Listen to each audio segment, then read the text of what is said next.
स्वामी समर्थ। मी शीतल तुमच्या सगळ्यांचं आपल्या चॅनलमध्ये स्वागत करते आणि ॲक्च्युअली सुरुवात करते।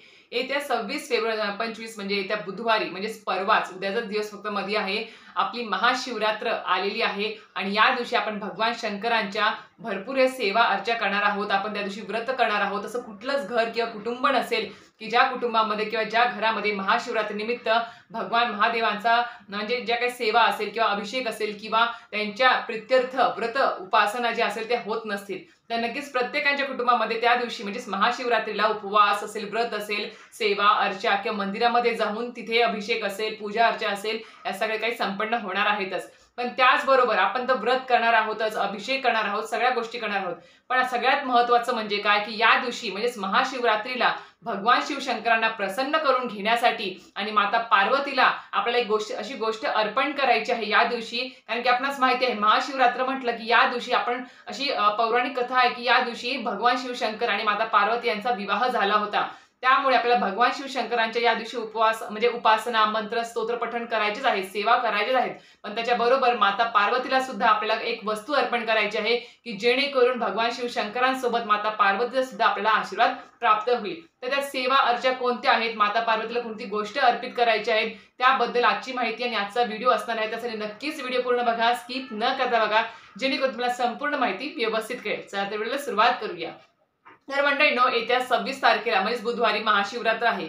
या दिवशी आपल्याला भगवान शिवशंकरांच्या भरपूर सेवा अर्चा देखील करायच्या आहेत। कारण की मी तुम्हाला प्रत्येक व्हिडिओ सांगत असते, कुठलीही देवता असेल, कुठलीही इष्ट देवता असेल किंवा स्वामी समर्थ महाराज असतील, कोणीही असेल, तर नक्कीच ती जी देवता आहे, इष्ट देवता आहे, ती फक्त आणि फक्त तुमच्या ज्या सेवा, स्तोत्र, मंत्र, नामस्मरण आहे यानेच ती जास्तीत जास्त प्रसन्न होत असते आणि याच गोष्टी आपल्या इष्ट देवतांपर्यंत पोहोचत असतात, ते स्वतःपर्यंत ठेवत असतात। ना की तुमचं कुठले पंचपक्वान्न असेल, नैवेद्य असेल, फुलं असेल किंवा तुम्ही फुलांनी देवहार सजवून टाकताल किंवा भरपूर अशी बेलपत्र अर्पण करताल किंवा खूप काही अशा गोष्टी करताल, तर ते कसं होईल, तुम्ही दुसऱ्या दिवशी ते सगळ्या गोष्टी काढून टाकताल किंवा तुम्ही त्या शिळ्या झाल्या म्हणून तुम्ही ते बाजूला करताल। पण किंवा नैवेद्य असेल तर नैवेद्य तुम्ही स्वतः थोडा वेळ ठेवून ग्रहण करताल, पण तो इष्टदेवतांपर्यंत नाही पोहोचणार, त्यांच्या स्वतःपर्यंत नाही पोहोचणार।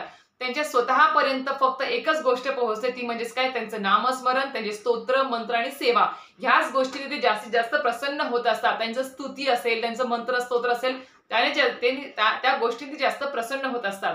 तर त्या काय करायच्या आहेत ते आपण आता जाणून घेऊया।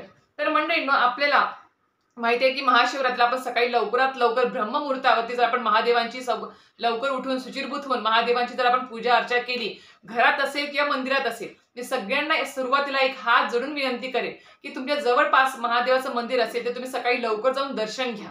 जर नक्कीच तुम्हाला सांगत असेल की तुम्हाला शक्य असेल तर तुम्ही लहान मुलं आहेत घरात किंवा तुम्ही म्हणजे काही प्रॉब्लेम्स असेल घरामध्ये किंवा तुम्ही जाऊन त्या मंदिरामध्ये तेवढे जास्त वेळ तुम्ही उभारून दर्शन घेऊ शकत नसाल किंवा पूजा अर्चा करू शकत नसाल, कारण की कसं आहे, महाशिवरात्र आहे, आदल्या दिवसापासूनच म्हणजे उद्या रात्रीपासूनच महादेवांच्या मंदिरामध्ये दर्शनासाठी रांगाच्या रांगा भरपूर लागणार आहेत। आणि सगळ्यात महत्त्वाचं म्हणजे काय, एकतर आपलं व्रत असणार आहे, उपवास असणार आहेत आणि त्यातल्या त्यात भरपूर असं ऊन सुद्धा तापलेलं आहे डोक्यावरती। फेब्रुवारी महिन्यातच आता अक्षरशः म्हणजे उन्हाचं तापमान जे ते वाढत चाललेलं आहे। आणि जर मी तुम्हाला सांगू इच्छिते, तुम्हाला तब्येतीची तक्रार असेल, जास्त वेळ उभं राहणं शक्य होत नसेल, उपवास आहे, उन्हाचा त्रास होत असेल आणि कसं आहे, दीड 2 3 तास लोक रांगेमध्ये उभं राहून सुद्धा तिथे म्हणजे तिथे पिंडीजवळ, शिवलिंगाजवळ गेलं की 2 मिनिटात तिथली माणसं बाजूला करतात। मग आपली व्यवस्थित पूजा अर्चा पण होत नाही, काही सुद्धा होत नाही। म्हणून आपले परमपूज्य गुरुमाऊली म्हणतात की तुम्ही घरच्या घरी सुद्धा तुम्ही पूजा अर्चा महादेवांच्या पिंडीवर, शिवलिंगावर करू शकता। यासाठी तुम्ही असं नाही की मंदिरातच जायला पाहिजे, असं नाही आहे। जावं, मी म्हणते जावं, पण गर्दी कमी झाल्यावरती जा। कारण की कसं आहे, स्वतः शरीराला, आपल्या लहान मुलांना, बाळांना किंवा स्वतःला त्रास करून भगवान महादेवांना सुद्धा ते आवडणाऱ्यातली गोष्ट नाही आहे। म्हणून आपले परमपूज्य गुरुमाऊली सांगितलं आहे की तुम्ही घरच्या घरी सुद्धा आपल्या देवघरातल्या महादेवाच्या पिंडीवर, शिवलिंगावर व्यवस्थित बसून शांतपणे किती पण वेळ तुम्ही महादेवाच्या पिंडीवर तुम्ही अभिषेक करू शकता, मंत्र स्तोत्राचं पठण करू शकता। त्यासारखं पुण्य नाही। आणि महादेव असं नाही आहेत किंवा फक्त मंदिरातच आहे असं नाही, तुम्ही जिथे त्यांचं नामस्मरण करता, जिथे तुम्ही त्यांची मनोभावे श्रद्धेने पूजा अर्चा करताल, मन पवित्र ठेवून श्रद्धेने तिथं महादेव स्वतः तिथे उपस्थित असतील। आणि कसं आहे, महादेवांचं शिवतत्व हे प्रत्येक ठिकाणी उपस्थित असणार आहे त्या दिवशी। तसं पाहायला गेलं तर त्यांची ऊर्जा खूप जास्त पटीने त्या दिवशी ह्या पृथ्वी तलावर प्रत्येक ठिकाणी असणार आहे। म्हणून मंदिरातच जायला पाहिजे, तिथंच जाऊन बेल अर्पण केलं पाहिजे असा हट्ट धरू नका। आपण आपल्या घरातल्या शिवपिंडीवरती जरी सुद्धा ह्या गोष्टी अर्पण केल्या किंवा पूजा अर्चा अभिषेक केला, सेवा स्तोत्र केले, तर तरी सुद्धा महादेव प्रसन्न होणार आहेत। म्हणून तुम्हाला एक सर्वात गोष्ट ही पहिले क्लिअर केली। आता या दिवशी तुम्हाला काय करायचं आहे, जर तुम्हाला सकाळी किंवा तुम्ही दिवसभरामध्ये सुद्धा कधीही जर महादेवाच्या याच्या सेवा केल्या तरी सुद्धा चालणार आहे।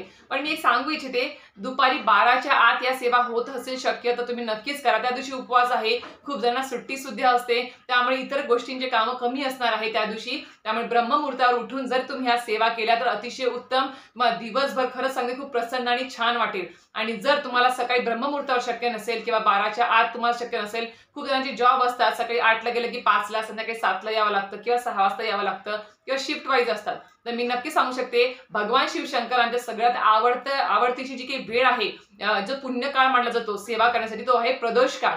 जर तुम्ही शक्य असेल तर महाशिवरात्रीला संध्याकाळी 4:30 वाजल्यापासून ते 7:30 वाजेपर्यंत जरी तुम्ही हा सेवा स्तोत्र अभिषेक जर केला तर अतिशय उत्तम, काहीच नाही, मग तुम्ही करू शकता तसं। तर आता तुम्हाला सेवा काय करायची आहे, सर्वप्रथम तुम्हाला सकाळी त्या दिवशी शुचिर्भूत व्हायचं आहे लवकरात लवकर। आणि त्या दिवशी तुम्हाला सकाळी आपली घरातली देवपूजा उरकली, आणि मी या दिवशी नक्की सांगेल महाशिवरात्र आहे, हळदीचं लेपन आपल्या उंबरठ्यावर करायला विसरू नका। सडा सारवण असेल, रांगोळी असेल, उंबरठ्याचं पूजन असेल, प्रवेशद्वाराचं पूजन असेल, नक्कीच करायला विसरायचं नाही आहे। आणि या दिवशी नक्कीच आपल्या घरातली स्वच्छता, अतिशय पवित्र घर ठेवा, कारण की महादेवांची या दिवशी आपल्या घरात पूजा अर्चा होणार आहे आणि माता पार्वती सकट होणार आहे। त्यामुळेच तर नक्कीच तुम्हाला सांगू इच्छिते, या दिवशी आपल्याला आपली देवघरातली पूजा अर्चा झाली तर आपल्याला काय करायचं आहे, आपल्या प्रत्येकाच्या देवघरामध्ये बघा शिवलिंग हे असणारच आहे। आता पितळेचं शिवलिंग असेल, कोणाकडे काळ्या कलरचं जे असतं ते शिवलिंग असेल, कोणाकडे पारस म्हणतात ना, ते पारद असतं ते, तर त्या प्रकारचं पांढरं पण सुद्धा शिवलिंग असतं। तर नक्कीच जे कुठलं शिवलिंग तुमच्याकडे असेल, फक्त नागविरहित असावं, नागाने बेटोळे घातलेलं, नंदी सोबत असलेलं त्या म्हणजे ते जे शिवलिंग आहे ते देवघरात ठेवायचं नाही। फक्त आणि फक्त शिवलिंग बस, पिंड जी आहे तीच, तेवढी पंचधातूची जरी असेल तरी चालेल। तर आपल्याला काय करायचं, पाठ घ्या, चौरंग घ्या, धूप दीप लावा, रांगोळी काढा चौरंगाभोवती, पाटाभोवती, पांढरं वस्त्र त्याच्यावरती टाकायचं आहे चौरंगावर, पाटावरती ताम्हण घ्यायचं आहे, आणि ताम्हणामध्ये तुम्हाला बेलपत्र ठेवायचं आहे, पालतं देठ काढ तोडायचं थोडंसं, आणि पालतं बेलपत्र ठेवून त्यावर शिवलिंग ठेवायचं आहे। आणि जर तुमच्याकडे महादेवांची जर अभिषेक करताना किंवा कुठलाही अभिषेक करताना जर तुम्हाला गळती जर भेटली, म्हणतात ना अभिषेक पात्र जर भेटलं तर आजच आणून घ्या, अजून 2 दिवस आहे, अभिषेक पात्र नक्की आणा, जेणेकरून तुमच्या ज्या काही ह्या सेवा आहेत त्या नक्कीच अत्यंत व्यवस्थितपणे होतील, कुठल्याही अडचणी येणार नाही आणि एकाग्रतेने होतील। तर नक्कीच अभिषेक पात्र लागेल, महादेवाच्या पिंडीवर तुम्हाला अभिषेक पात्र ठेवायचं आहे। आता अभिषेक करायचा आहे, सगळ्यात मोठा अभिषेक आहे, तर अभिषेक करायच्या अगोदर काय करायचं आहे, महादेवाची जी काही पिंड आहे त्याला तुम्हाला काय करायचं आहे, पहिले 5 पळ्या तुम्हाला शुद्ध पाणी आहे त्याने ते अर्पण करायचं आहे। अर्पण करताना किंवा स्नान घालताना ओम नमः शिवाय, ओम नमः शिवाय किंवा शिव हर शंकर, नमामि शंकर, शिव शंकर शंभो, हे गिरिजापती भवानी शंकर, शिव शंकर शंभो, याला सुद्धा तुम्ही जय जयकार करत करत हे पाणी अर्पण केलं तरी सुद्धा चालणार आहे। 5 पळ्या शुद्ध प्यायचं साधं पाणी टाकायचं आहे। त्यानंतर तुम्हाला दही दूध, तूप, साखर, मध, हे जे 5 गोष्टी आहेत हे तुम्हाला एकत्र करून पंचामृताने जर अभिषेक करायचा आहे, 5 पळ्या पंचामृताचे टाकायचे आहेत। परत शुद्ध प्यायचं पाणी प्यायचं पाणी किंवा साधं पाणी टाकायचं आहे, स्वच्छ पुसून, म्हणजे स्वच्छ पाणी टाकल्यानंतर ती पिंड पुसून घ्यायची आहे। ते जे काही अभिषेक केला आहे आपण पंचामृताचा, साध्या पाण्याचा, ओम नमः शिवाय किंवा शिव हर शंकर, नमामि शंकर म्हणून ते जे तीर्थ तयार झालं आहे ते बाजूला काढायचं, स्वच्छ ताट धुवून घ्यायचं, पिंड पुसून घ्यायची स्वच्छ, परत तिथे त्या बेलपत्रावर पिंड ठेवायची, आणि आपल्याला आता परत जे सगळ्यात मोठा अभिषेक म्हटला जातो मंत्रस्तोत्राचा तो करायचा आहे। गळती ठेवायची आणि तांब्याभर, पूर्ण मोठा तांब्याभर पाणी जवळ ठेवायचं आहे। गळती लावून द्या किंवा तुम्ही पळीने जरी पाणी टाकलं तरी सुद्धा चालेल, पण कसं आहे तुम्हाला एकीकडे मंत्रसूत्र म्हणावे लागतील आणि एका हाताने तुम्हाला पाणी अर्पण करावं लागेल, तर अवघड जाऊ शकतं। म्हणून तुम्ही अभिषेक पात्र किंवा गळती आजच आणून घ्या, तुम्हाला कुठल्याही दिंडोरी स्वामी समर्थ केंद्रामध्ये किंवा कुठल्याही धार्मिक दुकानात ती गळती भेटून जाईल। तर आता त्याच्यावरती तुम्हाला शुद्ध प्यायच्या पाण्याचा अभिषेक करायचा आहे। हा जो जे मंत्रसूत्र सांगणार आहे ते पूर्णपणे शुद्ध प्यायचं पाणी घ्यायचं आणि त्यानेच अभिषेक करायचा आहे, जेणेकरून आपण जे काही मंत्रस्तोत्र म्हटले आहे त्या पाण्यामध्ये त्याचं म्हणजे ऊर्जा उतरते आणि ते पाणी जे आहे ते एक टॉनिक प्रमाणे काम करतं आणि प्रत्येकाने घरामधल्या प्रत्येकाने ते जे तीर्थ तयार होईल मंत्रस्तोत्राचं ते तुम्हाला प्रत्येकाला प्रसाद म्हणून ग्रहण करायचं आहे। घरामध्ये थोडं शिंपडायचं सुद्धा आहे। तर अत्यंत पवित्र आणि अत्यंत महाप्रभावी हे सेवा आहे, आम्ही तुम्हाला सांगणार आहे। तर सर्वप्रथम वाटल्यास मी तुम्हाला स्क्रीनवरती पण लिहून देईल, पण नक्कीच या पद्धतीनेच पूर्ण अभिषेक तुम्हाला करायचे आहे, सेवा स्तोत्र मंत्र पठण करायचे आहे। तर आता सर्वप्रथम तुम्हाला कुठला मंत्र म्हणायचा आहे, तर सर्वप्रथम अभिषेक पात्र चालू असणारे पाणी टाकायचं किंवा पळीने पाणी टाकताना सर्वप्रथम मंत्र म्हणायचा आहे तो म्हणजे श्री गणपती अथर्व शीर्षम। श्री गणपती अथर्व शीर्षम तुम्हाला एक वेळ पठण करत करत अभिषेक करायचा आहे आणि गणपती अथर्व शीर्षमचं फक्त तुम्हाला फलश्रुतीच्या आधीपर्यंतच अभिषेक करायचा आहे। फलश्रुती म्हणताना हात जोडून फलश्रुती म्हणायची आहे। त्यानंतर तुम्हाला संस्कृत किंवा मराठीमध्ये रुद्र पठण करायचं आहे। आपल्या नित्य सेवेच्या पोथीमध्ये संस्कृतमध्ये आणि प्राकृत म्हणजे मराठीमध्ये दिलेलं आहे। चमक आणि नमक दोन्ही विभाग आपल्याला पठण करायचे आहेत, एकच वेळा म्हणायचं आहे रुद्र। त्यानंतर आपल्याला तिसरं जे आहे सेवा ती म्हणजे गायत्री मंत्र तुम्हाला पठण करत करत अभिषेक करायचा आहे। 24 वेळा गायत्री मंत्र म्हणा किंवा एक माळ जरी तुम्ही पूर्ण पठण करत करत मंत्र म्हणत जर अभिषेक केला तरीही चालेल। नंतर आहे संजीवनी मंत्र। संजीवनी मंत्र पण तुम्हाला 11 वेळेस पठण करत अभिषेक करायचा आहे। नंतर अमृत संजीवनी मंत्र तो पण 11 वेळेस पठण करायचा आहे। त्यानंतर महामृत्युंजय मंत्र ओम त्र्यंबकम यजामहे सुगंधिं पुष्टिवर्धनम् उर्वारुक्मिणी बंधना मृत्योन्मुक्षी अमामृतात। तर तुम्हाला हा मंत्र 11 वेळेस पठण करत अभिषेक करायचा आहे। त्यानंतर आहे कालभैरवाष्टक स्तोत्र। तुम्हाला माहिती आहे ओम देवराज सेव्यमान पावनाग्रि पंकजम व्यालयज्ञ सूत्रबिंदु शेखरम कृपाकरम नारदादि योगिबिंद वंदम दिगंबरम काशिकापुराधिनाथ कालभैरवम भजे असं हे पूर्ण पहिलं कडवं आहे। आणि तुम्हाला ते कालभैरवाष्टक स्तोत्रम पठण एक कडवं झालं की तुम्हाला पाणी अर्पण करायचं आहे। अभिषेक पात्र चालू असेल तर अतिशय उत्तम, चालू ठेवायचं, ते गळत राहील, तुम्ही म्हणत राहायचं। तर कालभैरवाष्टक स्तोत्रम एक वेळेस पठण करायचं आहे। नंतर शिवकवच पण तुम्हाला एक वेळेस पठण करायचं आहे। शिवमहिम्न स्तोत्र संस्कृत आणि मराठीमध्ये नित्य सेवेच्या पोथीत दिलेलं आहे, ते पण तुम्हाला एक वेळेस पठण करायचं आहे। नंतर आहे द्वादश ज्योतिर्लिंग स्तोत्र, एक वेळेस तुम्हाला ते म्हणायचं आहे। त्यानंतर आहे रामरक्षा। रामरक्षा तुम्हाला एक वेळा म्हणायची आहे। त्यानंतर श्री सुक्तम तुम्हाला एक वेळेस पठण करायचं आहे। संस्कृतमध्ये पण आहे आणि मराठीमध्ये पण आपल्या नित्य सेवेच्या पोथीत दिलेलं आहे। त्यानंतर आहे शिव अष्टोत्तर नामावली, एक वेळा तुम्हाला पठण करायची आहे। त्यानंतर शिवहर शंकर नमामि शंकर शिवशंकर शंभो हे गिरिजापती भवानी शंकर शिवशंकर शंभो हा मंत्र तुम्हाला 11 वेळेस पठण करत करत अभिषेक करायचा आहे। तर या सगळ्या सेवा स्तोत्र मंत्र जे आहे ते पठण करत करत तुम्हाला अभिषेक त्या दिवशी करायचा आहे। विचार करा तुम्ही जो महादेवाच्या पिंडीवर अभिषेक करताल या मंत्रस्तोत्र आणि प्यायच्या पाण्याने, तर विचार करते पाणी जे आहे ते किती प्रकारचं प्रभावी ऊर्जा त्याच्यामध्ये उतरेल आणि टॉनिक प्रमाणे काम करेल। आणि हे जो म्हणजे हे सगळे मंत्रस्तोत्र जे आहे पठण करून जर तुम्ही ते तीर्थ तयार केलं आणि घरातल्या प्रत्येकाने घेतलं ना, कुठलीही म्हणजे आधी व्याधी असू दे, कुठलाही दुर्धर रोग आजार असू दे, कुठलेही व्यसन असू दे, कुठल्याही प्रकारची अडचणी असू देत, नक्कीच सांगेल तुम्हाला या तीर्थाने त्यावरती फरक पडतो आणि पडतोच म्हणून तुम्हाला सांगते आहे। आणि त्यानंतर आता ह्या झाल्या सेवा स्तोत्र मंत्र महादेवांच्या। अभिषेक झाला की ते पाणी बाजूला काढून घ्यायचं तांब्यामध्ये आणि ते प्रत्येकाने घरामध्ये प्यायचं आहे। आणि ते ताम्हण परत जर स्वच्छ करून घ्यायचं, पिंड बाजूला करून परत ताम्हण स्वच्छ केलं की थोडंसं मूठभर थोडेसे तांदूळ आणि त्यावरती बेलपत्र पालतं ठेवायचं आणि त्यावरती शिवपिंड परत ठेवायची। आणि आपणास माहिती आहे त्यांना विभूती खूप प्रसन्न म्हणजे आवडती महादेवांना।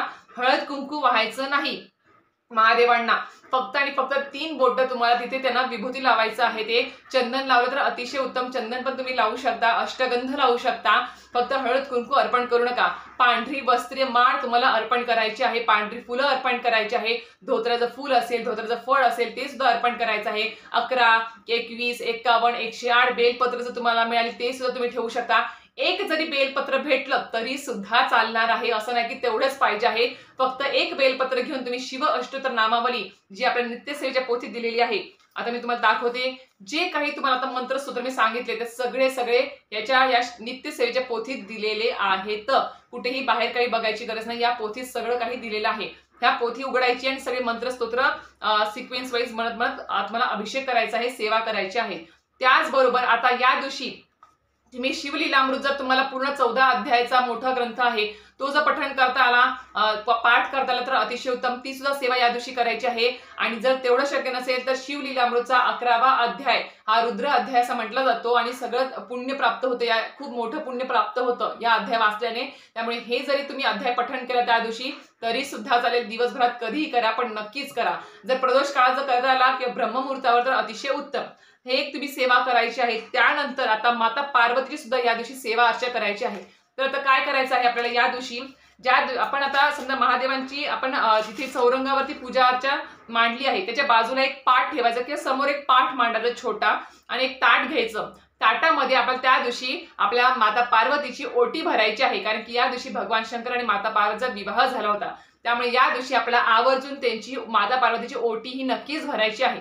आता ओटी भरताना तुम्हाला काय करायचं आहे, तर माता पार्वतीसाठी तुम्हाला म्हणजे आणि काय करायचं, अभिषेक सुरू करण्यापूर्वीच सुरुवातीला सांगायचं राहिलं मला इथे, अभिषेक महादेवांचा अभिषेक सुरू करण्यापूर्वीच तुम्ही ही ओटी तिथे ठेवायची आहे. चौरंगावरती महादेवांचं सगळं म्हणजे पूजेचं साहित्य वगैरे पूजा आणि त्याच्या समोरच किंवा थोडंसं बाजूला तुम्ही तिथे पाटावरती ताटामध्ये माता पार्वतीसाठी ही ओटी काढून ठेवायची आहे अभिषेकाच्या अगोदरच. आणि काय करायचं आहे तुम्हाला, त्याच्यामध्ये तुम्हाला त्यांना 8 फूट लांब किंवा 32 इंच रुंद अशी हिरवी साडी असेल तर ती साडी अर्पण करायची. हिरवी साडी अर्पण करायची, नाही भेटली तर जरीची हिरवी साडी जरी भेटली दुकानात तरी सुद्धा चालेल, तर ती तुम्हाला ठेवायची. त्याच्यावरती खण ठेवायचा आहे, थोडे तांदूळ किंवा गहू ठेवायचे आहेत, नारळ ठेवायचा आहे, श्रीफळ ठेवायचं आहे.